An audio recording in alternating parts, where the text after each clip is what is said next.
దూర కంతలేదు మెడకోడోలని కమల్ హాసన్ పార్టీ పెట్టాడు. చివరికి డిపాజిట్లు కూడా రాకపోయేటప్పటికి డిఎంకేతో పొత్తు పెట్టుకుని డిఎంకే వాళ్ళు ఇచ్చినటువంటి రాజ్యసభ సీటు తీసుకుని సర్దుకుంటున్నాడు. తను అప్పుడు అత్యధిక బిల్డప్ ఇచ్చాడు. నేను అప్పుడే చెప్పాను అంత సీన్ ఉండదు అని చెప్పేసి తమిళనాడు రాజకీయం పాత రోజుల్లోది కాదని ఇప్పుడు విజయ్ ట్రైల్ వేస్తున్నాడు. ఈ నేపథ్యంలో మనకి ప్రెస్కి నోరూరుకోదు కదా.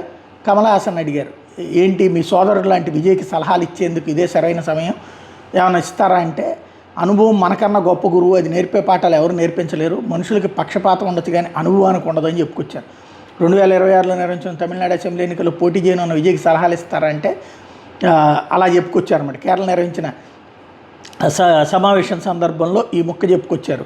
వాస్తవంగా వచ్చేడాది జరగనున్న శాసనసభ ఎన్నికల్లో ముఖ్యమంత్రి అభ్యర్థి విజయేనని తమిళగ వెట్రి కళిగం ప్రచార విభాగం కార్యదర్శి అరుణ్ రాజు మరొక వైపు ప్రకటించుకొచ్చారు. రాజకీయాల్లో బిజీగా ఉన్న విజయ్ నటించిన కొత్త సినిమా జననాయగన్ ఇంకోవైపున 2026 సంక్రాంతికి విడుదలవుతోంది. దాన్ని బేస్ చేసుకుని వాళ్ళ ఎక్స్పెక్టేషన్స్ వాళ్ళకున్నాయి.